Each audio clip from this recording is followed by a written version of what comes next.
Samedi du 8 mai de l'an 2024. Bonjour à chacun et à tous. Mesdames, Messieurs, merci de nous renouveler votre confiance. Bienvenue dans Semaine à la loupe. Un rendez-vous de décryptage et d'analyse des sujets brûlants de l'actualité locale, nationale et internationale. C'est tous les samedis de 10h à 11h sur Sauta FM à Malanville, au nord du Bénin.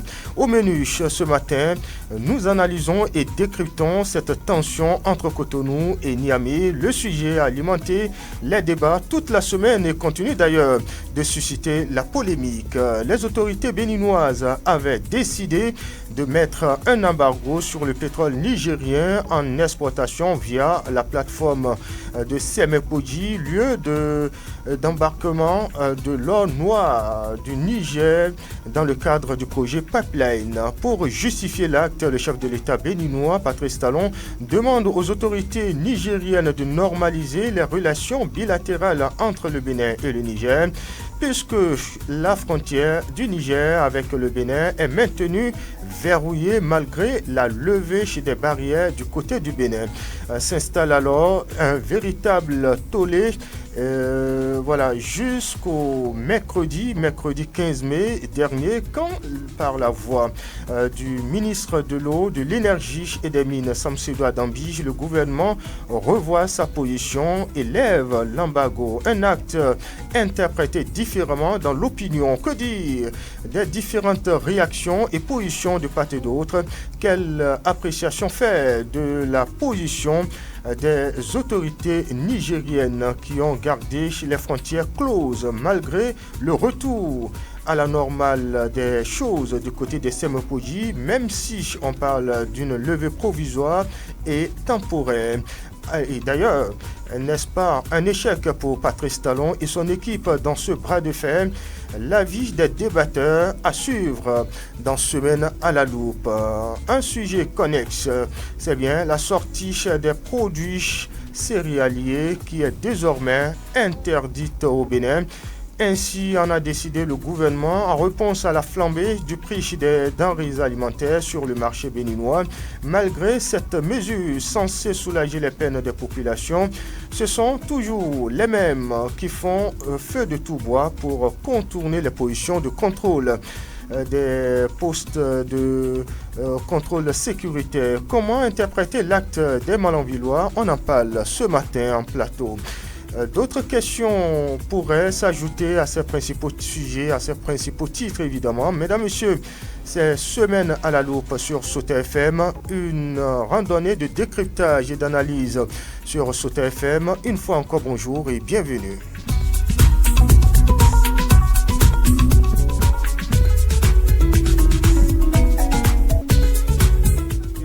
En studio, Bruno Gakli, bonjour. Bonjour Lukman Routio, bonjour à tous. Pierre Tapour, bonjour. Bonjour Lukman Routio. Le sujet aura alimenté les débats toute la semaine, on peut dire, et continue d'ailleurs de susciter la polémique des réactions de part et d'autre. Les autorités béninoises avaient décidé de mettre un embargo sur le pétrole nigérien en exportation via la plateforme de Semepoji, lieu d'embarquement de l'or noir nigérien dans le cadre du projet Pipeline. Pour justifier l'acte, vous avez suivi la réaction du chef de l'État Patrice Talon qui justifie l'acte posé par le besoin de normaliser les relations entre le Bénin et le Niger.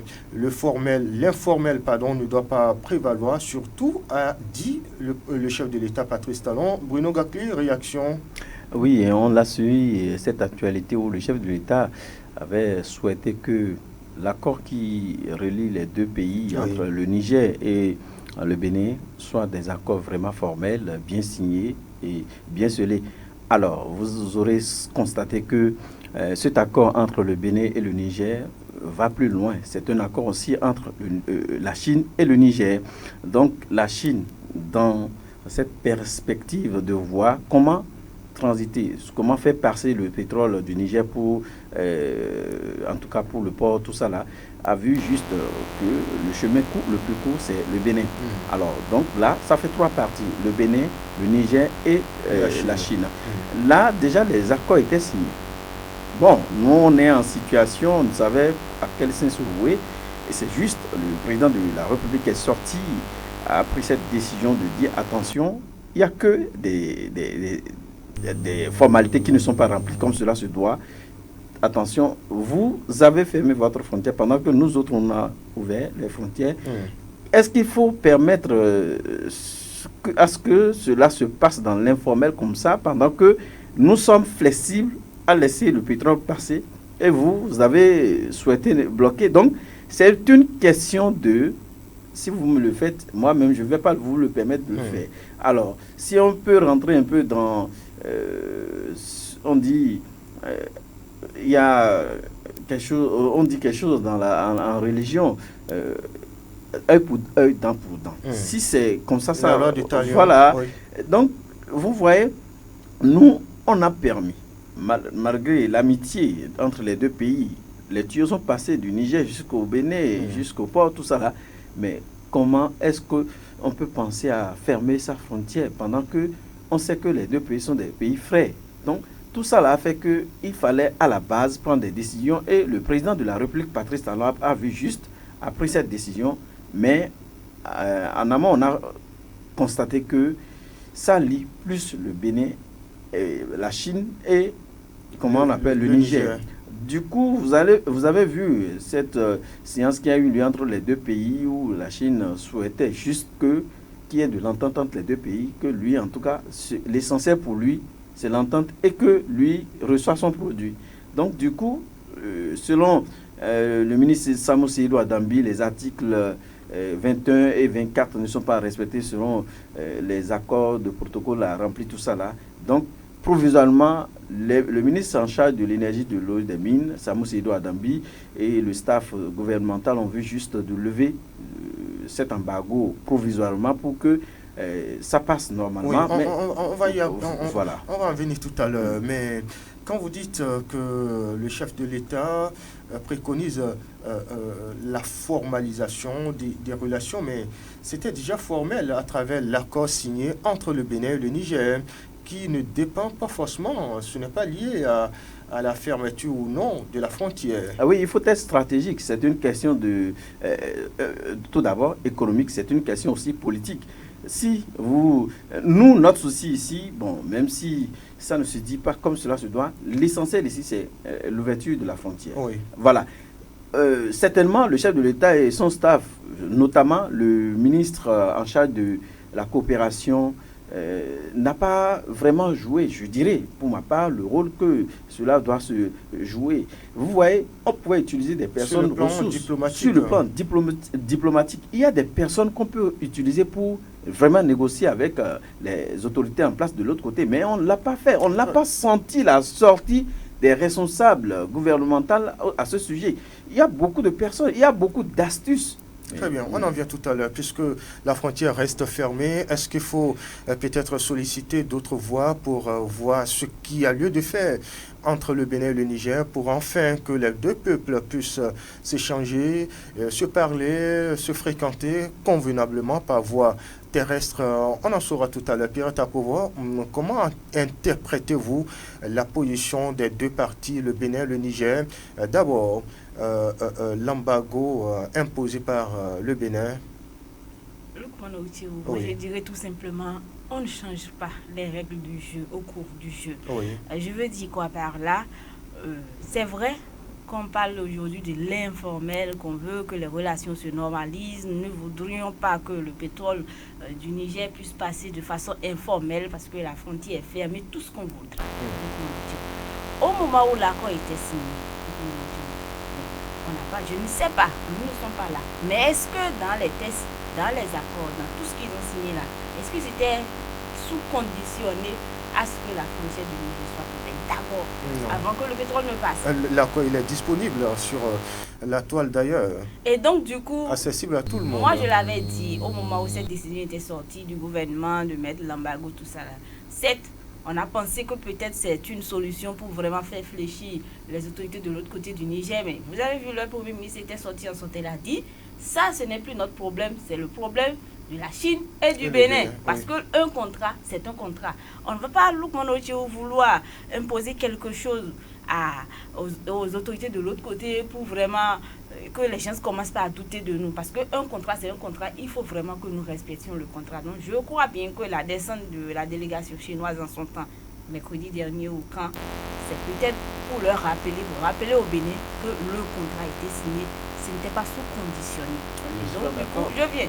Et donc, du coup, aujourd'hui, nous avons vu, c'est sûr qu'on a analysé, on a vu qu'effectivement, peut-être que nous n'avons pas raison. C'est pourquoi on a levé. Là, maintenant, nous parlons de provisoire. Nous sommes au Bénin. Quand on dit quelque chose est provisoire, soyez sûr que. Voulez-vous dire que c'est des expressions voilées? C'est des expressions voilées. C'est une mesure provisoire, certes on l'a dit, mais ce n'est pas une mesure provisoire, c'est une mesure définitive.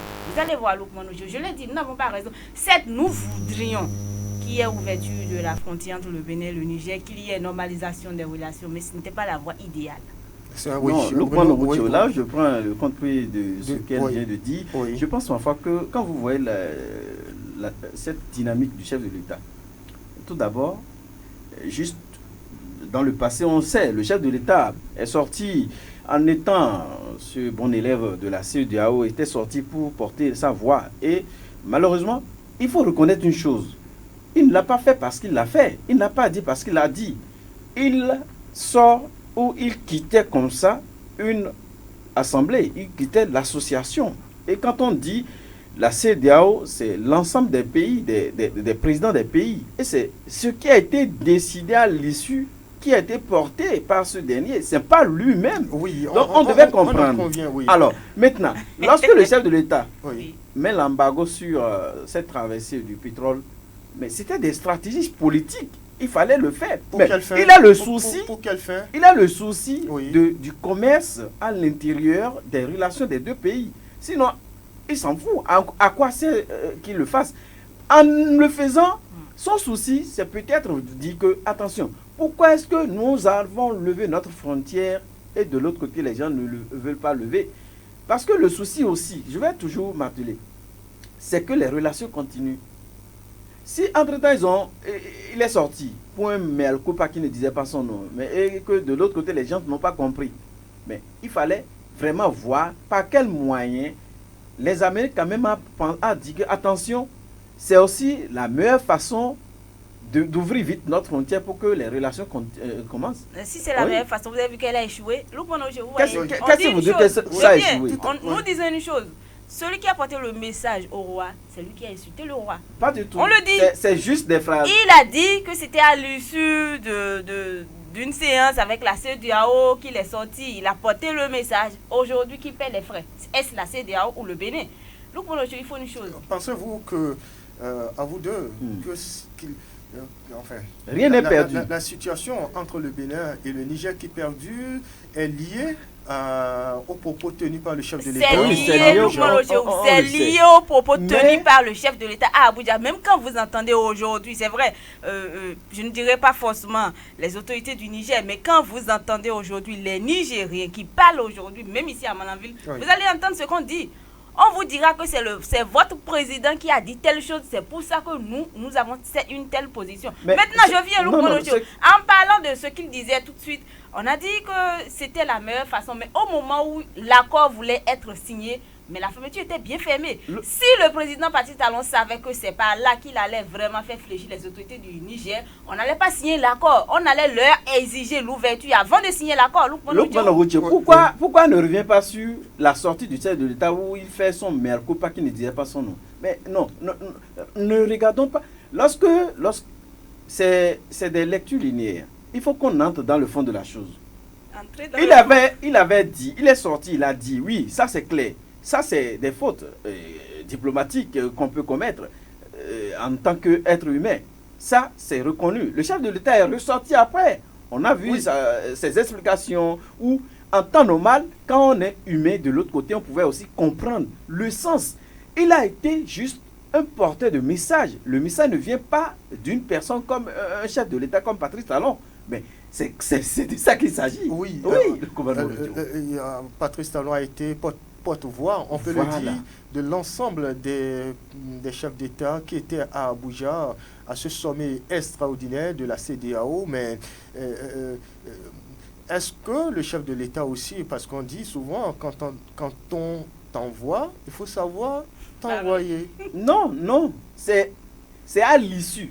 Et en tant que personne responsable, il ne faut pas trahir les idées sorties après des séances. Non, il faut rester fidèle. Ce n'est pas Patrice Talon en lui-même, en personne, qui portait le message. C'est un message sorti à l'issue des assises. Oui. Est-ce que le chef de l'État lui-même, à travers cette sortie qui a précédé la levée des sanctions de la CEDEAO contre le Niger, est-ce que ce n'est peut-être pas prévisible que la CEDEAO lève, parce que le chef de l'État a su que le prochain sommet consistera à lever les dites sanctions, qui s'est précipité pour animer ce point de presse pour ma part, il ne savait pas. Mais ça a été une coïncidence. À l'issue de cette deuxième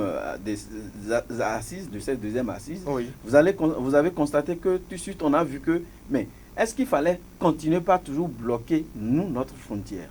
Suite à ça, les chefs d'État de la CEDEAO ont décidé d'ouvrir. Et c'est ce pourquoi nous on a ouvert. On a ouvert dans l'intention, dans cette lancée de voir l'autre côté aussi rouvert. C'est ça, en tout cas, l'idée. Sinon, à quoi sert de plaider? À quoi sert de... Vous voyez, au-delà de tout ce qui se passe, il faut qu'on soit véridique. Être véridique, c'est pour dire quoi? Les coups d'État qu'on observe dans les pays africains ces derniers temps, est-ce que c'est en temps normal, c'est normal? Il fallait accéder au pouvoir par les voies normales, par l'élection. Mais c'est la CEDEAO, effectivement, à voir... Est-ce que ces coups d'État aussi ne sont pas les effets, alors que le véritable problème, la racine de ces problèmes, c'est ailleurs? La racine de ces problèmes se trouve ailleurs si, entre-temps, le chef d'État qui est positionné là ne veut pas jouer le deuxième rôle que souhaite le peuple. Ici, on dit... Le deuxième rôle, c'est... Ça voudra dire, on ne veut pas certainement des Français, mais on souhaite avoir d'autres amis. Et c'est ce qui se passe. Maintenant, les pays, les Africains, doivent comprendre aussi une chose. Quand vous renvoyez d'autres et vous acceptez d'autres, demain là, si vous renvoyez ces autres que vous acceptez aujourd'hui là, qui sont ceux-là que vous avez acceptés, à quand l'indépendance de l'Afrique? Très bien. Pierre Tapovo, oui, vous avez suivi les déclarations du Premier ministre nigérien. N'est-ce pas quand même de l'exagération dans les accusations? On dit qu'on entraîne les terroristes, les djihadistes sur le sol béninois pour déstabiliser Niamey. Je l'ai dit. C'est vrai que je n'apprécie pas cette manière du président, notre président, d'avoir mis l'embargo, et aujourd'hui on parle de levée provisoire de l'embargo. Je l'ai dit. Mais quand vous entendez le raisonnement de l'autre côté, parfois c'est exagéré, tel que vous l'aviez dit. Je l'ai dit. L'argument selon lequel on parle le Bénin abrite une base militaire, nous abritons la base militaire n'est quand même pas une aiguille. Oui, je viens. Nous faisons tout ceci, tel que vous l'aviez dit. Une base militaire n'est pas une aiguille dans une boîte de foin. Non, ça c'est un. Quand nous prenons la deuxième accusation, on dit que nous voulons déstabiliser le régime en place de l'autre côté du Niger. On suppose, d'accord, on voulait le faire, c'est juste une supposition. Oui. Mais ceux qui sont au pouvoir, qui ont pris le pouvoir par la force de l'autre côté du Niger, mais je crois bien que c'est des militaires. Oui. Ah, mais si nous sommes des militaires, nous avions confiance en notre force, pourquoi avoir peur des militaires que nous sommes en train de supposer que le Bénin est en train d'abriter en son temps pour venir nous faire la guerre de l'autre côté? Aujourd'hui, on a dit... que c'est une stratégie de lutte qu'ils adoptent. Aujourd'hui, on a dit que la CEDEAO a levé sanctions, la CEDEAO ne veut plus faire intervention militaire.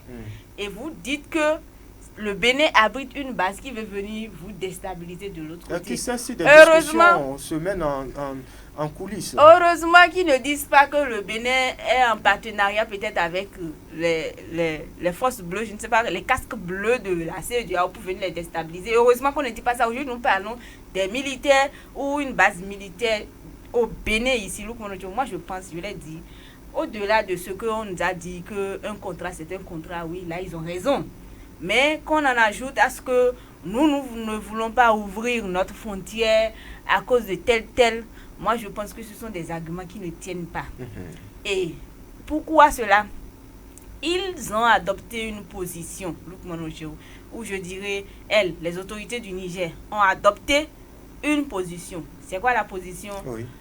Pas de l'ouverture de la frontière tant que le président Patrice Talon peut-être est encore au pouvoir. C'est ce qu'ils sont en train de dire, parce que là, nous parlons de celui qui a donné l'information au roi, c'est lui qui a insulté le roi. Donc pour eux, c'est que c'est le président Patrice Talon qui est leur ennemi numéro 1.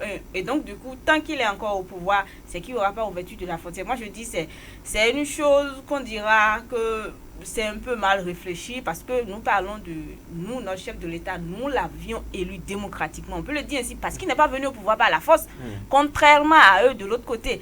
Et donc du coup, moi je pense qu'il va falloir laisser de côté toutes choses. Moi je l'ai dit, si aujourd'hui ils ne veulent pas ouvrir leurs frontières, ni demain, ils n'ont qu'à savoir, Lukman Ojo, que rien n'est éternel. Avec le temps, tôt ou tard, la frontière sera ouverte. Très bien. On a assisté quand même à des manifestations de part et d'autre, des déclarations de soutien. Du côté de l'autre côté de la frontière, on a suivi l'espace, le peuple du Dendi à Gaïa a manifesté pour soutenir. Combien, combien? Moi, j'ai écouté, je me suis dit, c'est sûr que c'est des personnes qu'on a manipulées, essayé de manipuler ou essayé de leur remettre quelques petits billets. Combien? Si vous prenez la population de Gaïa, on ne dira même pas que c'est la moitié ou même un tiers de ceux qui ont manifesté. Peut-être que c'est juste une manipulation. C'est représentatif, c'est symbolique. C'est symbolique, c'est représentatif, tout ce qu'on voudra. Mais ceux qui ont manifesté là, c'est eux qui souffrent directement de la fermeture de cette frontière. Non, c'est juste une manipulation pour montrer que la position des autorités nigériennes tient et que le peuple à la base les soutient. On peut dire ça. Parce qu'on va suivre tout à l'heure. On va suivre tout à l'heure Patrice Talon sur. Nous sommes deux pays frères. Et aujourd'hui, nos relations durent, ça date de longtemps. Et avoir ces soupçons sur l'État béninois, je pense ma foi que il n'a plus en temps normal raison de toujours garder ces mêmes idées dans la tête. C'est pas réfléchir. Excusez de peu entre griffes cette terminologie. Vous savez, on n'a pas que la voie terrestre pour intervenir. Si entre-temps il était nourri l'envie d'intervenir, mais c'est pas intéressant. Ils sont paranoïaques, vous voulez dire, ils voient le mal partout. Voilà. Oui. Donc quand on a peur, on ne dort pas. Vous avez peur de quoi? On a dit, la CEDEAO a dit, et à travers plusieurs manières, on n'intervient pas. Ici, quand on parle de l'intervention de la CEDEAO, ce n'est pas que le Bénin, on a d'autres pays. Et c'est l'accumulation des forces de tous ces pays-là qui constitue une force pour intervenir. Et pour intervenir, c'est pour aller tuer, c'est pour aller rétablir l'ordre constitutionnel. Donc pour moi, les arguments ne tiennent pas. C'est juste qu'on est en train de chercher le pouce sur la tête d'un chauve et c'est dommage. Oui. On va suivre le chef de l'État, Patrice Talon, qui s'est prononcé sur l'embargo imposé par Cotonou sur le pétrole nigérien à Sémépoyi. On écoute Patrice Talon, on revient juste après pour commenter.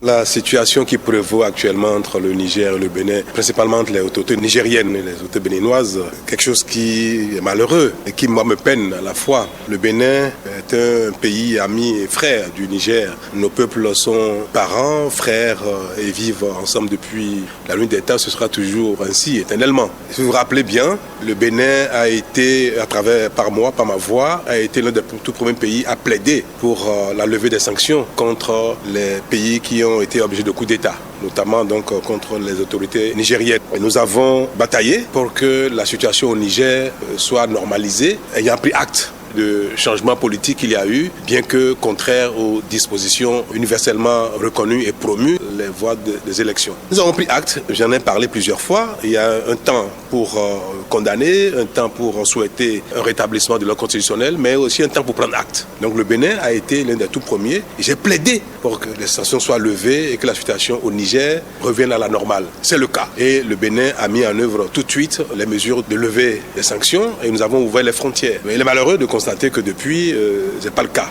du côté des autorités nigériennes. Notre souhait est que les deux peuples continuent de vivre ensemble dans l'harmonie et que les autorités de part et d'autre travaillent au développement commun, à la lutte contre le terrorisme, contre l'insécurité qui sévit actuellement, au nord du Bénin notamment, en provenance du sud des pays du Sahel, Burkina, le Niger. Mais malheureusement, on ne l'observe pas. Le temps passe, on apprend que le Bénin aurait massé des troupes à sa frontière avec des forces étrangères pour envahir le Niger. Ce qui, commun des vivants, est totalement ridicule. Il n'y a pas de raison que le Bénin agresse le Niger ou les autorités nigériennes avec des forces étrangères. On ne sait pas d'où ça vient. Est-ce que c'est juste parce qu'il faut un bouc émissaire ou bien, je ne sais pas. Bref, toujours est-il que nous n'avons pas manqué d'occasion pour envoyer des messages aux autorités nigériennes de notre disponibilité pour collaborer, pour reprendre la collaboration comme jadis. Il y a quelques temps, nous avons même permis que les produits agricoles du Bénin aillent au Niger parce qu'il y a une pénurie de denrées, de céréales. Le Bénin est un pays qui est devenu exportateur de céréales, produits agricoles, et tout le monde a pu voir et observer que bien que les frontières soient fermées, le Bénin permet que les biens de consommation, notamment les denrées agricoles, aillent au Niger. Mais arrivé au pont qui a suivi le fleuve Niger à Malanville, qui est le passage formel entre le Bénin et le Niger, la frontière est ouverte du côté Bénin, mais du côté Niger, c'est fermé. Alors, le bord du fleuve est devenu le champ de trafic d'échange de biens, et des grosses barques chargent les biens à partir du Bénin, les denrées, le mil, le sorgho, le maïs, le riz, pour traverser la frontière. Donc il s'est établi un environnement d'échange informel, de trafic, toutes choses contribuant à désorganiser l'administration béninoise.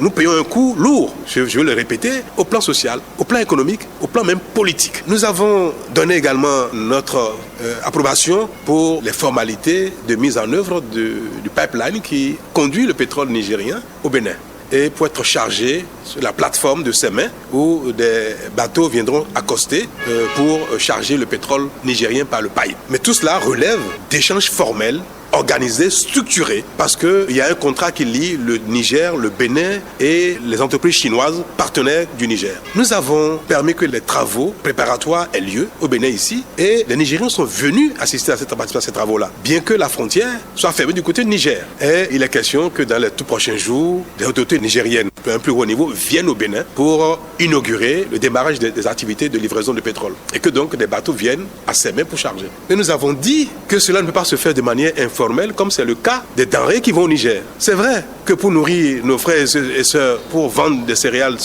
au Niger, nous avons permis que l'informel règne, parce que c'est quand même nos frères et sœurs qui ont besoin de manger. Mais est-ce que nous allons transformer toutes les relations économiques, sociales, politiques entre le Niger et le Bénin en informel? Et ça, c'est trop sérieux. C'est des contrats qui lient trois pays, des entreprises de consommation. Nous avons dit, ça ne peut pas être informel. Il faut que les relations économiques, les relations d'échange soient rétablies pour que les biens, notamment de ce pétrole, puissent traverser le Bénin, être chargés et consorts. C'est ce que nous avons dit. Nous n'avons pas reçu de réponse. Non, c'est à croire que les autorités nigériennes préfèrent que le pétrole nigérien traverse le Bénin de manière informelle, soit chargé dans nos eaux de manière informelle, parce qu'ils estiment que le Bénin est un pays ennemi, peut-être que les autorités béninoises sont des ennemis. Alors si nous sommes vus comme des ennemis, alors notre maïs aussi doit être vu comme un maïs ennemi. Le sorgho, le mil qui va au Niger, sont-ils devenus des produits ennemis du Niger? Et pourtant, nous les laissons partir.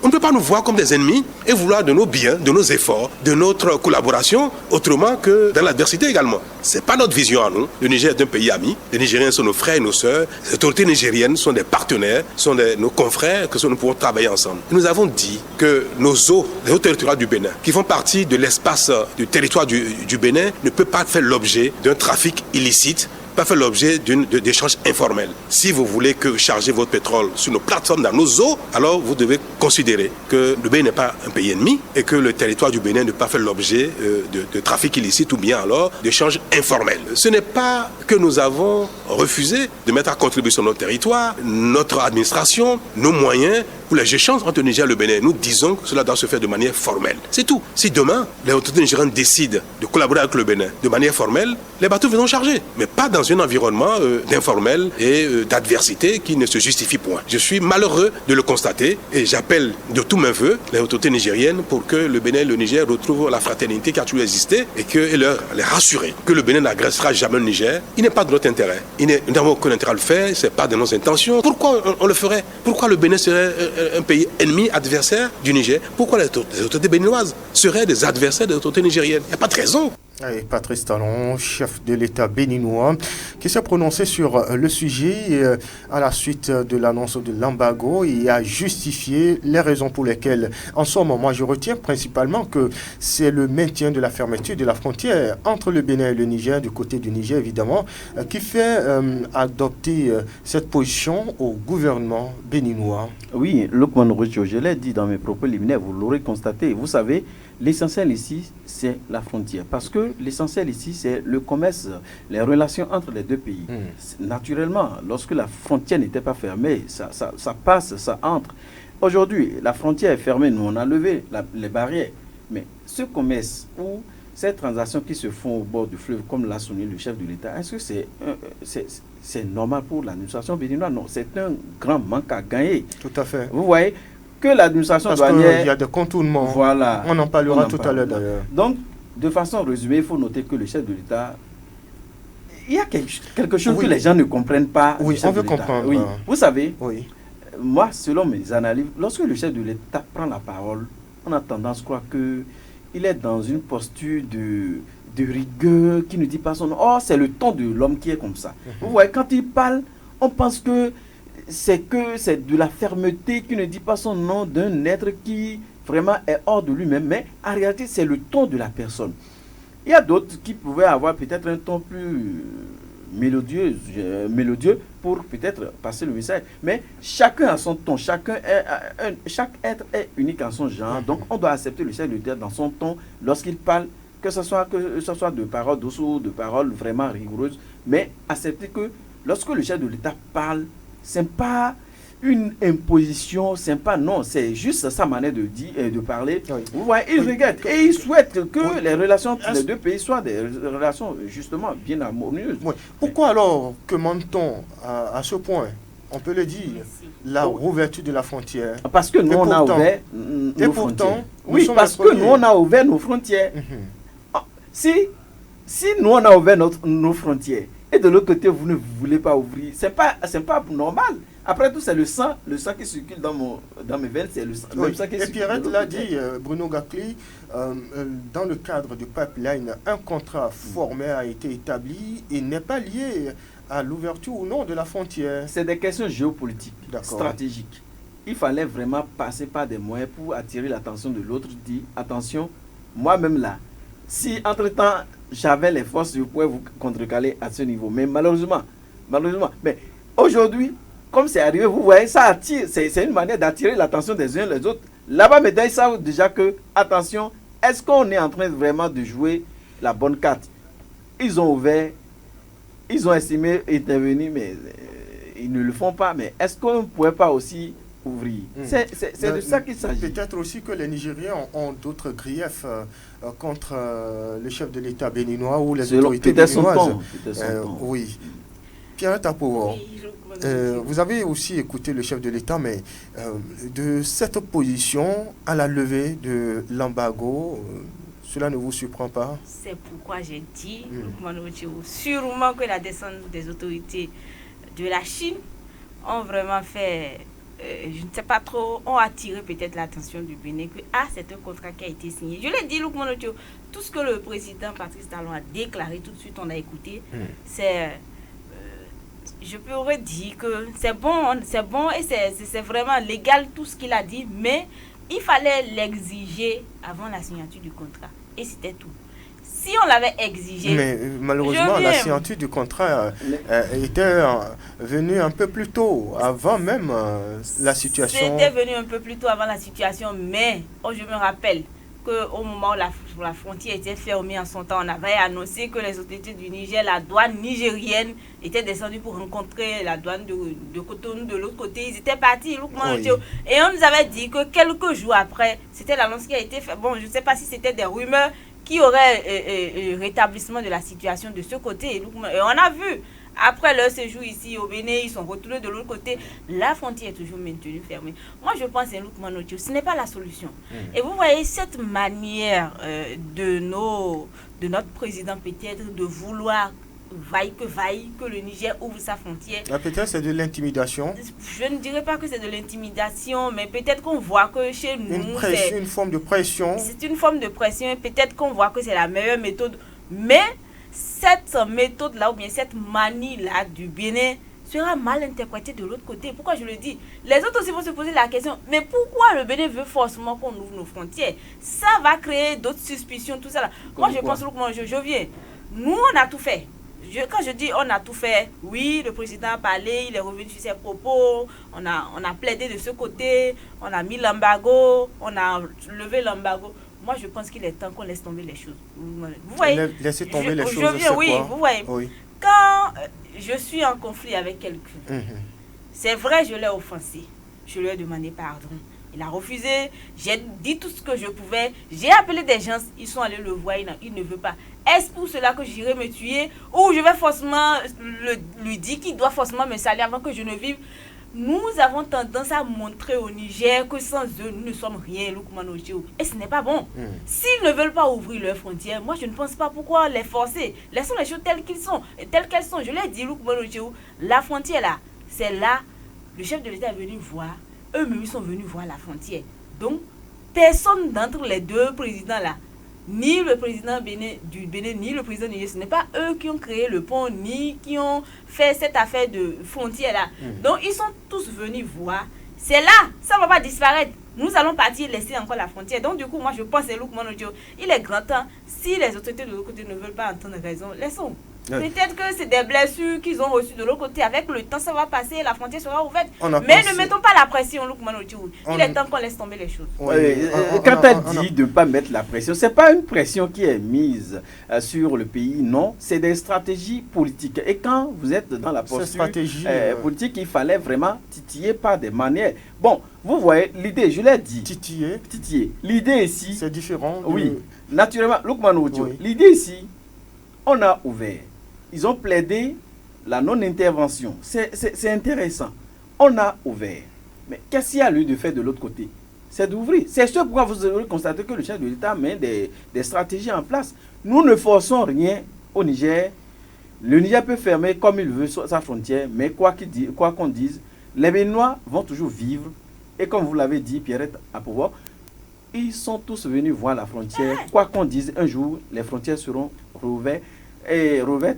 Il faut noter une chose. C'est là, moi, je vois un peu la mauvaise foi de l'organisation. La CEDEAO. Aujourd'hui, c'est le Bénin qui est en partie. La CEDEAO fait quoi? Il y a un journal qui a titré hier, je crois, que où est passé Bola Tinubu? Son président la CEDEAO a lâché Patrice Talon. Ils ont tout fait pour négocier, pour revenir de leur côté, le Niger et le Nigeria. Le président de la CEDEAO, lui, en tant que Bola Tinubu, il fait quoi pour rétablir les relations entre les pays? Mais quand on dit CEDEAO, mais c'est quoi leur rôle dans cette affaire enfin? Alors, derrière ça, je voudrais aussi que le président Patrice Talon revienne en lui-même. Il faut que cette actualité-là, on rabaisse, on ramène les balles à terre. Il ne faudrait pas qu'on montre au Niger qu'on a... Il ne faut pas leur montrer des poches de faiblesse. Quand on force trop, c'est comme si c'est une faiblesse. Alors, derrière ça, moi, je pense qu'on pourrait... Le ministre des Affaires étrangères, je ne l'entends pas. Je ne l'entends pas. Normalement, hier, au temps de Yahi, on a vu combien de fois un certain Arif Bako courait quand il y a situation. Il était ministre des Affaires étrangères. Mais pourquoi on ne pourrait pas utiliser aujourd'hui ces personnes-là pour plaider, pour quand même négocier? Ce n'est pas plaider, pour échanger. Parce que lorsqu'il y a situation, il faut rester sur une table pour se voir, pour se regarder dans les yeux, pour se dire la vérité. Pourquoi ne pas utiliser l'ancien chef de l'État, Boni Yahi? Pourquoi on ne pourrait pas utiliser Nicéphore Soglo? Pourquoi on ne pourrait pas utiliser l'ancien député à l'Assemblée nationale, Badamassi? C'est des figures emblématiques de la politique béninoise qu'on pouvait utiliser parce qu'on a vu un peu leur démarche hier. C'est des personnes qui peuvent plaider. Issa Salifou, juste à côté de nous, à Malanville. Pourquoi on ne pourrait pas utiliser ces figures pour vraiment une négociation, un creuset d'échange? Peut-être vous avez cité Nicéphore Dieudonné Soglo, vous avez cité l'ancien président Boni Yahi, mais ce sont des acteurs politiques de l'opposition.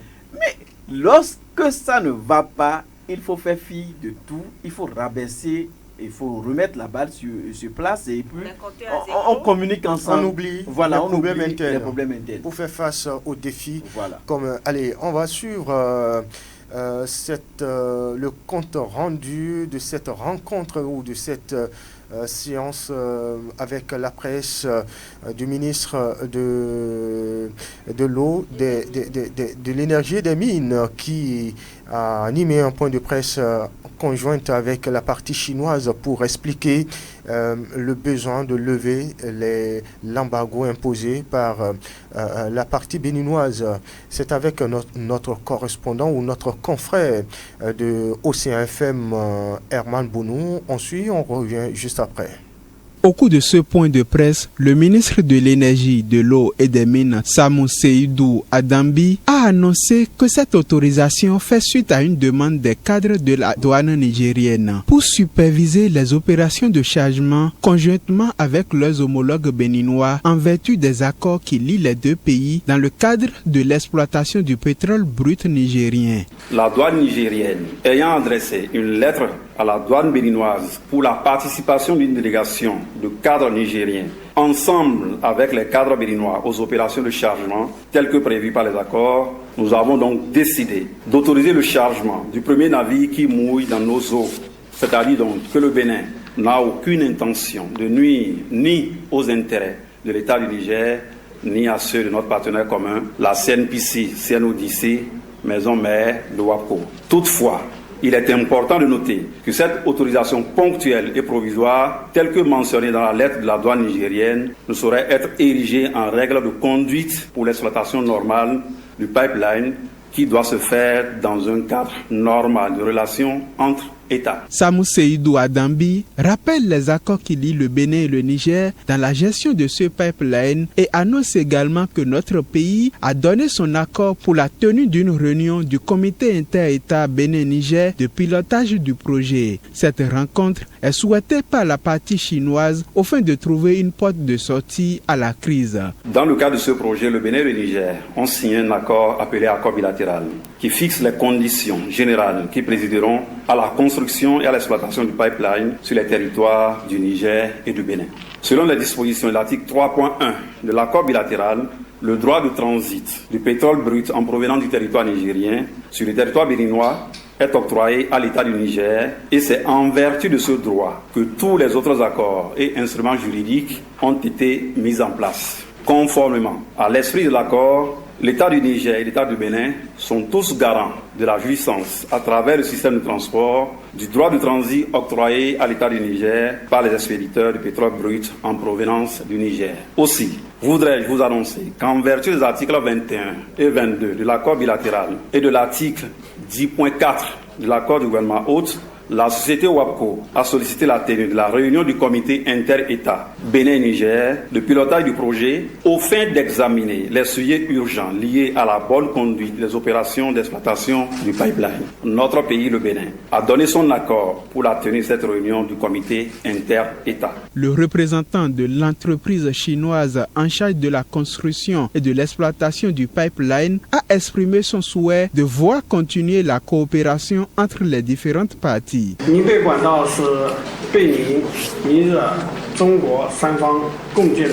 pipeline Niger-Bénin sont un projet commun entre les trois pays, le Niger, le Bénin et la Chine. Les trois pays ont mis tout leur soutien et leur contribution pour la construction du pipeline. Et nous avons obtenu un résultat satisfaisant dans le processus de construction.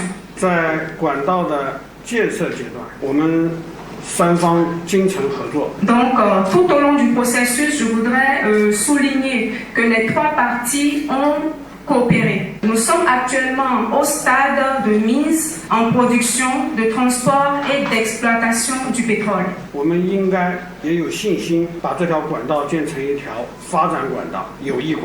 Nous sommes sûrs et nous avons la conviction que ces pipelines vont devenir un symbole d'amitié et de développement grâce aux efforts conjugués des trois parties.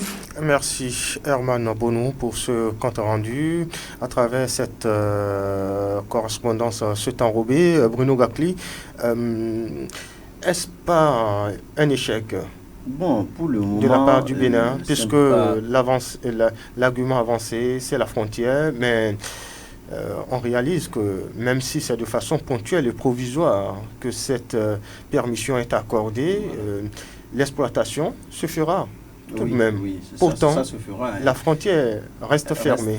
Moi, je pense que ce n'est pas un échec. C'est ça, hein? C'est Un pas échec. un échec, hein, Lukman Rocho, vous savez. C'est des stratégies qui sont posées. Si ça n'a pas marché, je pense qu'il est temps que peut-être le gouvernement laisse cette affaire, change de fusil d'épaule, parce que cette actualité, quand on va toujours foncer dans cette actualité, c'est que c'est des failles. Notre pays va toujours nous retrouver. Vous voyez, de l'autre côté, ils sont toujours sereins. Ils ne disent pas grand-chose. Ils sont calmes dans leur position. Quoi qu'on dise, quand c'est chaud, un jour, ça va se refroidir. Pierre l'a toujours dit, l'eau chaude qui a bouilli à 90 degrés va se refroidir. Ça, c'est indubitable. Aujourd'hui, on pense et on souhaite. Et c'est le souci du chef de l'État. En tant que père de la nation, il souffre dans la peau, dans la même peau que les transitaires, que les commerçants à la base. C'est pourquoi il souhaite la réouverture de la frontière entre le Niger et le Bénin. Mais ça ne va pas. Donc, moi, je pense que s'ils tiennent toujours tête, ils ne veulent pas nous écouter, mais néanmoins, que le Bénin fasse d'autres pas. Comme je l'ai dit, oui. Il va falloir qu'on envoie des émissaires pour plaider, pour échanger, pour savoir quelle est la cause. Pourquoi vous êtes toujours comme ça, restez droit dans vos bottes pendant que nous estimons qu'on est les pays frères. Et là, ils vont comprendre le nœud, le fond de la chose, du problème qui fait qu'ils sont toujours restés droit dans leurs bottes. Donc, c'est nécessaire de communiquer, d'aller sur la table de négociation, et il va falloir que le ministre sorte. Je veux l'entendre. Je ne l'entends pas sur cette actualité. Le ministre des Affaires étrangères, Chegoum, il va falloir qu'il sorte. Que peut-il faire? C'est à lui de jouer les bonnes cartes. C'est à lui de voir autour de lui qui sont ces personnes-là. Parce qu'il s'agit d'une relation entre deux pays. Parce qu'il s'agit d'une relation entre deux pays. Et le chef de l'État, lui, n'est que père de la nation. Lui, il est là. C'est ce pourquoi on a des ministères. C'est son ministère qui doit beaucoup travailler dans cette affaire-là pour ramener la paix. Il le fait déjà. Il le fait, il va falloir qu'on le sache. Ce que nous disons sur le plateau n'est rien d'autre que aussi des astuces. Quand peut-être il y a des gens qui l'ont utilisé, des pays qui ont utilisé parfois, et ce que disent les journalistes, ça a marché. On a parlé d'utilisation des personnes ressources pour vraiment échanger. Bola Tinubu, il n'a qu'à l'appeler dans la délégation pour aller négocier. Tel qu'il a fait pour qu'on ouvre entre. Il va falloir qu'il dise. Parce que c'est un jeu d'hypocrisie, en fait. Vous êtes le président de la CEDEAO. Et c'est au sein de cette même CEDEAO, il a été décidé d'ouvrir la frontière entre le Bénin. Maintenant, qu'est-ce que vous avez fait pour négocier avec les responsables de l'autre côté? Lorsque la réunion était en essence là, pourquoi vous n'avez pas pensé inviter les autres? Parce qu'il s'agit de deux frontières, le Bénin et le Niger. Lorsqu'il s'agit de plaider et de penser à la réouverture des frontières, l'essentiel ici, il fallait voir juste d'inviter les autres de l'autre côté, de leur adresser une note pour leur dire, attention, on a une réunion de crise, passez, nous allons nous entendre. Et certainement, s'ils ne viennent pas aujourd'hui, on saura que c'est eux qui ne veulent pas fléchir. Mais est-ce que ça a été fait? Le président en exercice doit aussi nous parler de ça.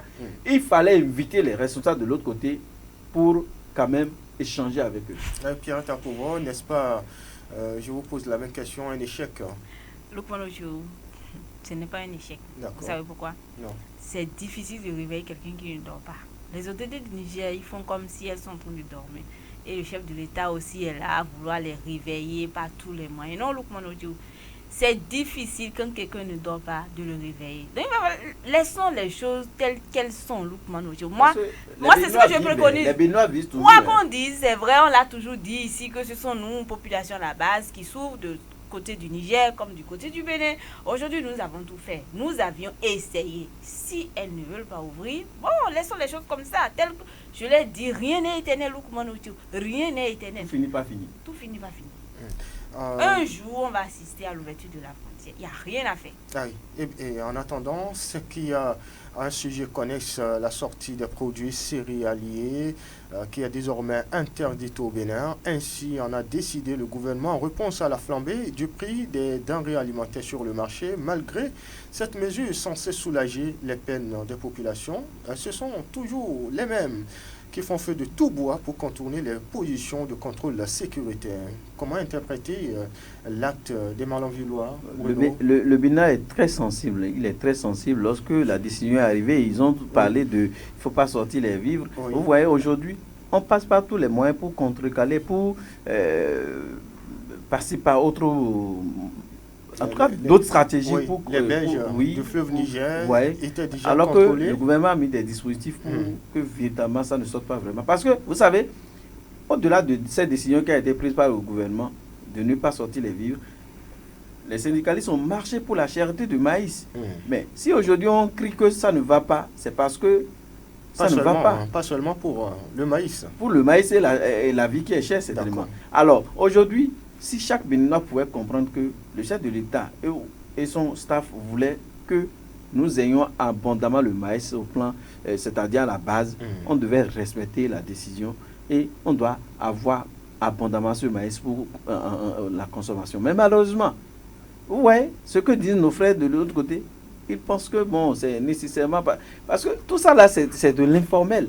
Ça passe, c'est de l'informel. On ne peut pas toujours continuer comme ça. Sans paiement de taxes. Oui. La douane béninoise est là, on doit payer les fonctionnaires et nous basons sur le fiscal. Ça ne peut pas, il va falloir que les Béninois respectent et ça ne va pas durer, c'est pour un temps. Et le fleuve du Niger est devenu l'axe d'intenses activités illégales pirates à pouvoir, malgré tout ce que disent les autorités. Au plan local, les éléments du commissariat frontalier sont en position pour empêcher la sortie en respect des mesures prises au niveau national. Mais ça passe toujours. Oui, les contrebandiers.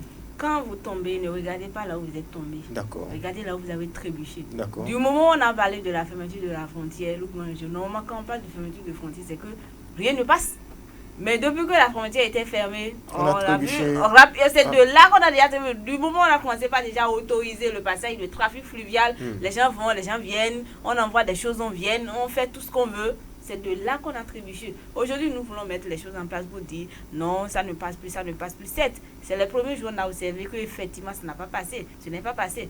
Un jour, 2 jours, les gens sont réfléchis. Le Malanvillois a réfléchi, il a adopté une autre stratégie et aujourd'hui, nous parlons des contournements, on contourne les dispositifs des policiers, de la douane, tout ceci, et on envoie la marchandise. J'aurais appris qu'arrivé de l'autre côté, les Nigériens aussi ont commencé par renvoyer tout ce qui vient du Bénin. Mais là, c'est la pète de qui? C'est la honte de qui? Moi, je pense qu'une décision est décidée. Il faut simplement qu'on respecte la décision. Quoi qu'on dise, une décision, certes, c'est vrai, avec le temps, ça a son effet. Ça aura son effet avec le temps. Mais aujourd'hui, nous voulons forcément... C'est d'abord la particularité de Malanvillois. Rien, aucune décision, moi je l'ai dit. Quand c'est une décision au plan national, non, c'est difficile que cela soit respecté. Il semble aussi que pour contourner les dispositions, les dispositifs de contrôle de l'autre côté de Gaïa, certains, au lieu de prendre par les couloirs les plus reconnus, on prend maintenant par le Nigeria et faire rentrer les produits comme si ça venait du Nigeria. Vous voyez, la période des pluies avance déjà à grands pas. C'est quand il y aura maintenant, je ne sais pas comment, chavirement de bac ou quoi qu'on dise ou ce qu'on veut, c'est ce moment où on va commencer par pleurer. L'eau, ça a son temps. Aujourd'hui, maintenant, quand la pluie va commencer, vous allez voir, le fleuve va se remplir, de l'autre côté aussi, ça va se remplir. Et on veut contourner par des moyens vraiment qui ne sont pas reconnus. Là, le jour où il y aura problème, il y aura chavirement de bac. C'est là on va parler de noyade, si. Et c'est ça on attend d'abord, avant de comprendre. Mais malheureusement, parfois, même quand ça arrive encore à Malanvillois, on dit et c'est fini. Il va falloir vraiment qu'on se dise qu'il faut être vraiment conscient. Sinon, si vous n'êtes pas conscient, c'est que vous allez pleurer la mort sans savoir. Et c'est le jour où vous mourrez que c'est fini pour vous. Définitivement, il faut noter que je félicite le travail qui se fait à la base des forces de sécurité, la police notamment, qui a doublé de vigilance et qui travaille beaucoup pour le respect de cette mesure du gouvernement. Et je félicite son commissaire qui travaille beaucoup sans oublier ces éléments. Donc, les populations là-bas doivent comprendre que quand on dit décision, c'est décision. Voilà, ils contrecalent, ils contournent ce dispositif. C'est pas bon à la base. Que Dieu nous aide. Ah oui, enfin que les populations commencent par respecter les décisions prises au niveau national et même au niveau local, parce que plusieurs de ces décisions sont bafouées et piétinées par certains, malheureusement, dans l'incivisme. Nous disons merci à tous ceux qui nous suivent d'ici et d'ailleurs. Armel Kolawale depuis Paris qui nous laisse un bonjour par ici, et nous lui disons également bonjour. Bruno Gakli, nous nous souhaitons une excellente journée de samedi. C'est le week-end. C'est le week-end. Pierre Takouva, bon week-end à vous. Bon week-end à vous, Lukman. Mesdames, Messieurs, en direct chez vous, je suis Lukman Wouroutiou, Doko Aboubakari a assuré les manettes techniques de l'autre côté de la baie vitrée également. À l'édition, il s'appelle Ousmane Tinoala. Mesdames, Messieurs, l'info récente continue sur Sauter FM, Semaine à la loupe, Stop FM. Mais restez dans notre cas, le meilleur reste à venir.